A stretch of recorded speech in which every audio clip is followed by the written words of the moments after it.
ہم آپ کو لیے چلیں گے لندن، جہاں میاں نواز شریف میڈیا سے بات کر رہے ہیں. یہی ہے کہ شاید آپ کو کچھ کیا جا رہا ہے، ریزن ہے بیگم کلثوم نواز صاحبہ کی طبیعت کے حوالے سے. تو کیا آپ یہ سمجھتے ہیں کہ ایسا ہی ہے کہ 2 دفعہ استثناء کی درخواست کو منسوخ کر دیا گیا؟ دیکھیں اللہ تعالیٰ ان کو صحت دے، میری وائف کو اللہ تعالیٰ صحت دے، اور صحت کی دعا کرتا ہوں. تو میں پوری مخلوق کے لیے دعا کرتا ہوں، اور اللہ تعالیٰ سب کو، جو بھی جتنے بھی جہاں بیمار ہیں، اللہ تعالیٰ سب کو صحت اور تندرستی عطا فرمائے. میری وائف کو بھی اللہ تعالیٰ صحت اور تندرستی عطا فرمائے. میں یہاں اس طرح کا بندہ نہیں ہوں کہ میں ملک چھوڑ کے تو میں بھاگ جاؤں. ٹھیک ہے، ایک مشکل وقت میرے اوپر ضرور آیا ہے، اور کیوں آیا ہے میں اس کی وجہ ابھی تک نہیں سمجھ پایا. سمجھ آتی بھی ہے لیکن شاید میں اس طرح سے آپ کے سامنے کہہ نہ سکوں. لیکن ایسا بندہ نہیں ہوں کہ میں خدا نہ خواستہ ملک چھوڑ جاؤں گا. میں مجھ میں اور مشرف میں بہت فرق ہے.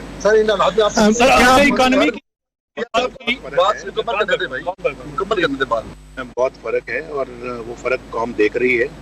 اور میرا وہ مقدمہ ہے جس میں کسی قسم کی کوئی کرپشن نہیں ہے. میں آپ سے کہتا ہوں، میں پہلے پاکستان میں یہ بات کہہ چکا ہوں، میں آپ سے کہتا ہوں کہ مجھے یہ بتایا جائے کہ مجھ جیسا مقدمہ جو نیب نے میرے اوپر دائر کیا ہے، یا جو سپریم کورٹ کے حکم سے دائر ہوا ہے، اس طرح کا مقدمہ کیا پہلے کسی پر دائر کیا گیا ہے؟ نیب کے اندر بھی دائر کیا گیا ہے. نیب میں سب وہ مقدمے جہاں کمیشن کھائی گئی ہے، جہاں کرپشن ہوئی ہے، سرکاری پیسے لوٹے گئے ہیں، اور جہاں کوئی ٹھیکوں میں پیسہ کھایا گیا ہے. میرے کیس میں ایسا کوئی معاملہ نہیں ہے. میرے کیس میں کوئی کرپشن نہیں ہے، کوئی سرکاری پیسے کی خرد برد نہیں ہے، کوئی ایمبیزلمنٹ نہیں ہے، کوئی میرے مقدمے میں، میرے کیس میں کوئی کمیشن نہیں ہے، کوئی کک بیک نہیں ہے. کوئی مقدمہ نیب کی تاریخ میں ایسا آج تک دائر نہیں ہوا جو میرے مقدمے سے ملتا جلتا ہو. تو میں یہ کہنا چاہ رہا ہوں کہ اس کے باوجود میرے خیال ہے کہ ہفتے میں 5 پیشیاں ہو رہی ہیں، اور دوسرے مقدموں میں 3 مہینوں کے بعد شاید ایک پیشی ہوتی ہو یا وہ بھی نہ ہوتی ہو. اور سب زور مجھ پہ چلایا جا رہا ہے کہ نواز شریف کو کسی نہ کسی طریقے سے ہم جو ہے وہ سزا دیں، اور جو اگلے الیکشنز ہیں اس میں مسلم لیگ کو ایک جو ہے وہ مساوی چانس نہ ملے الیکشن لڑنے کا، اور لیول پلینگ فیلڈ نہ ہو مسلم لیگ کے لیے. اور پھر دیکھیں میری جو ہے نا وہ زبان بندی، مجھ پہ پابندی لگانا، اور یہ سب کچھ کرنا، یہ کیا یہ جو ہو رہا ہے، کیا یہ ہم فیئر اینڈ فری الیکشنز کی طرف جا رہے ہیں؟ کیا ہم صاف اور شفاف الیکشن کی طرف جا رہے ہیں؟ یہ سوچنے والی بات ہے، یہ سوچنے والی بات ہے. اگر آپ اپنا سمجھتے ہیں کہ یہ زیادتی ہو رہی ہے تو پھر یہ زیادتی نہیں ہونی چاہیے. یہ الیکشنوں سے پہلے دھاندلی نہیں ہونی چاہیے.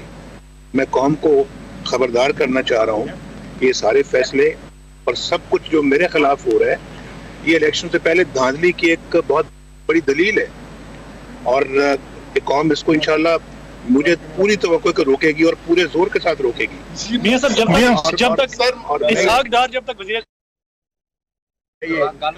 میں یہ اپنا قوم سے کہوں گا کہ اب آپ اس کو ایک ریفرینڈم سمجھ کے الیکشن کو لڑیں، اور اتنے ووٹ دیں مسلم لیگ نون کو. اور مسلم لیگ نون ڈیزرو کرتی ہے، حقدار ہے، کیونکہ باقی قوتیں جو ہیں نا، سیاسی قوتیں، وہ کسی امپائر کی انگلی کی طرف دیکھ رہی ہیں. اور اس کا دلیل آپ کے سامنے یہ ہے کہ انہوں نے سینٹ کے اندر، ابھی آپ نے کل سن لیا نا وہ سراج الحق صاحب کی زبانی بھی، کہ انہوں نے ہمیں کہا جی کہ ہم نے وہ پیپلز پارٹی کے بندے کو ووٹ دینا ہے، نہیں اس کو دینا ہے ووٹ سنجرانی کو، کیونکہ اوپر سے حکم آیا ہے. تو باقی جو ہے اوپر سے حکم والی پارٹیاں ہیں. مسلم لیگ نون جو ہے وہ عوام سے حکم لیتی ہے، عوام سے ہدایت لیتی ہے.